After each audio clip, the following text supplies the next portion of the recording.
games, everything. When you go to college, it's not going to be just about the test scores. It's going to be about the person that you become. So we want these little guys right now to become awesome people, and that means bringing more to the table than just an A+ average. We want them to be a developed person. So make sure you involve yourself with all those other extracurricular activities that the schools provide. Especially if you want to be a Bulldog. That's where I came from. UGA, go Dogs, or Gator, yeah, whatever. SEC school, whatever.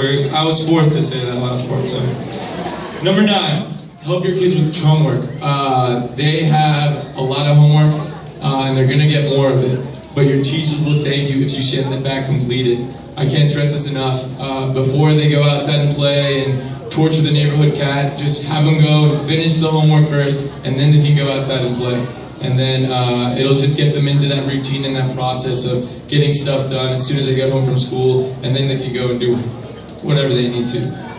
Before you know it, they're going to be bringing chemistry and calculus home from high school. And I don't know about you, but I was never strong in those subjects. That's why I teach kindergarten. So unless you want to go learn it again, by all means, but help them out now, get them used to that routine, and then when they're older, they can find a friend, they can find a tutor, they can find a teacher that'll help them out, and they'll get that stuff done. Number 8, kind of like number 9, read to your kids. Read to them every night. I can't stress this enough. They're at the age right now where they love those Pete the Cat books, they love Mo Willems books, they love every kind of book that they can get their hands on, and we just want to develop that practice. I read a book every day, every single day, even though it's 32 pages and it's got colors and pictures in it. I still count it, but read books to your kids and have them read to you. The best suggestion I can do is go to the library, pick 5 books, cycle through them for 2 weeks, and then go on to the next week, and then do the same thing again. Number 7, be careful with computers. Technology is great in the classroom and at home, but it's not the end-all be-all solution to your kids' education. They need to learn how to use a pen and paper, they need to learn how to do math and spell, they need to learn how to count with their fingers, they gotta learn all that stuff. They have to learn to become good people, and they're not gonna learn that from a computer program, they're gonna learn that from you. So number 7 leads into number 6, which is lead by example. Believe it or not, I had my own problems with authority growing up as a kid. I wasn't the star student, and I might have spent some time in timeout. Even as an adult, I'm a little bit stubborn. You can ask Mr. Gresham or Ms. McBride or the other teachers or the resource teachers or the secretary or the parents sometimes. So I can be stubborn, but your kids make me a better person.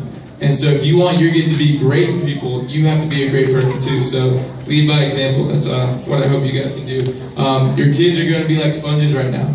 They soak up everything, good or bad. They don't know the difference every time about good and bad. So you need to take the time to teach them. And it may feel like you get that in one try. It may feel like you have to do it at 1,565,329 times. But I promise eventually they will get it. Just got to keep practicing with it. Number 5, I know you guys already do this. Enjoy and love your kids. They're only going to be this small and this adorable for a little bit before they turn into those awful, terrible, scary middle schoolers. That's why I'll never teach at that school. But love and kiss them. Love them every morning, every night, and every time you get a chance in between. They're going to grow out of that. They're not going to want to do that anymore. Soon they'll only do that when they need money or a ride. So just get it in now, because I promise you they're going to be over you in about 5 seconds. Number 4, get to know your teachers. Understand the expectations, address the concerns, and agree on a goal. Kids aren't going to fail a grade in 1 week. It happens over the course of a year. They can either make or break a class. It takes time. It doesn't all happen at once. So know that good teachers are bleeding their hearts into your kids. Meet them halfway. Although we are all considered to be superhuman as teachers, we aren't all going to be amazing. But Batman is right here, and I need pre-K to be the best. So parents, be my Robin. Or you can be Batman and I'll be Robin. The point is, we're a team, and the only way that these kids are going to become great kids and great students is if we work together. So keep that in mind. Number 3, unfortunately, we don't live in a perfect world, and not all teachers can be Batman. Your student will have some amazing out-of-this-world teachers. Appreciate them. Thank them whenever you get a chance. I used to be a bartender back in the day, so I lived off of tips. I tried to get a tip jar in my room this year, So when parents came in, like, oh, you did a great job, Mr. O. When we had our visits from the district, we'd be like, oh, great job, Mr. O. But someone said no, so can't all have tips. But appreciate your teachers. Send them a flower that your kid picks up on the way to school. A thank you note. It doesn't have to be monetary. It should just be thank you for doing a great job with your kids, or my kid really enjoyed your lesson on whatever, science or math, whatever they enjoy. Just let us know that we're doing a good job, because it means a lot to us. I have my kids draw me pictures all the time, and I stick them up on my wall just so I can realize, like, they think of me when I'm not around hollering at them. They think of me when they're at home, and they draw me with a purple mustache and a pink beard, and I love it. So I stick it up on my wall and show them that it means something to say thank you. So appreciate your teachers. Keep in mind though, not all your kids' teachers are going to be amazing. Trying to think of the nicest way to say this. Some of them might have lost their way. That being said, if you find yourself in that category, smile, wave, and just get ready to help your kid out more than you might have planned to. Not all the teachers are going to be amazing, but that doesn't mean that your kid should suffer.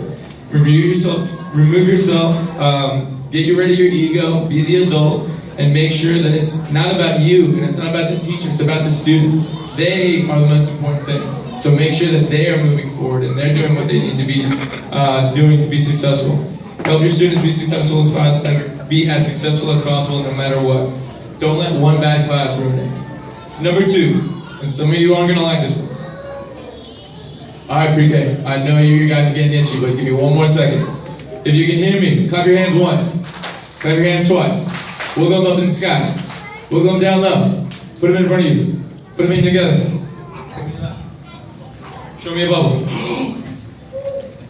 Okay. Now let's see how long they can hold their breath. Number 2. Like I said, some of you aren't going to like this one. I know that to you, they're your precious little shining star that can do no wrong and no harm in this earth. But trust me when I say, when I put them with 21 of their friends and I mix in some cupcakes, your shining star is going to become an asteroid heading to Earth to blow it up. In this situation, I am the Earth. And so I'm going to go.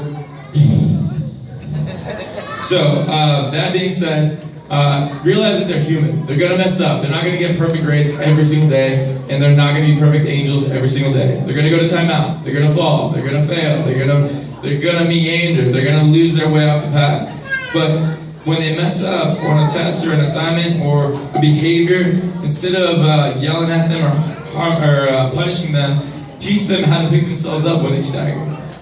We all fall, but the important part is getting back up.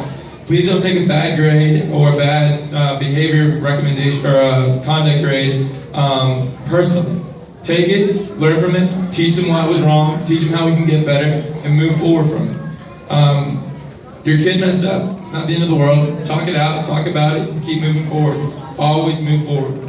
Make sure the lines of communication, like I said earlier, are always open with the teachers. The more you guys talk and the more you guys are on the same page, the better off they will be. You don't want to be a surprised parent when like, oh, well, my kid was doing everything they were supposed to the whole year. How did it all of a sudden they just failed? I don't understand. Like, they did all of their homework. It doesn't always make it to me, and I don't get it from you sometimes. So especially when they're still this young, get those practices in, get those rituals rooted in, and they'll be fine for sure. Number 1, show up. One of the hardest things in life is sometimes just showing up. But each and every one of you showed up today, parents and students, and I applaud you for that. Showing up can sometimes be the hardest thing you do. It doesn't matter if you're 5 or 50, this is a great day, but it's not the greatest of days. This is a tiny step compared to the greatest of days still to come in their lives. High school and college graduations will be there before you blink. But we have so many more awards days and other moments to recognize for your students' achievements. I implore you, do not miss them. They're going to be here next year for first grade. They're going to be here again for second. They're going to be here again for kindergarten. And every grade is going to have awards. Be there. Even if your kid is only getting the, oh, you finished 3rd grade award. That's still an award. That's still a stepping stone. It's important to be here. I see all you guys here, and I want you guys all back here next year. I want everyone overflowing and not having enough seats every single year until you guys get to that last one, which might not even be the last one. You're supposed to go into college. You're supposed to go get a master's. You're supposed to go be a doctor. We want our kids to be better than us. We want our kids to be more motivated than us so that we leave the world a better place than we found it. There's a Dr. Seuss quote that's one of my favorite ones. It goes, my mouth's getting dry. The world's not going to get better, it's not, unless a person like you cares an awful whole lot. So we need to care an awful lot about our kids to make sure that they get to as far as they can in their scholastic careers. I thank you guys for your time. Congratulations on the pre-K, and I hope to see all of you next year.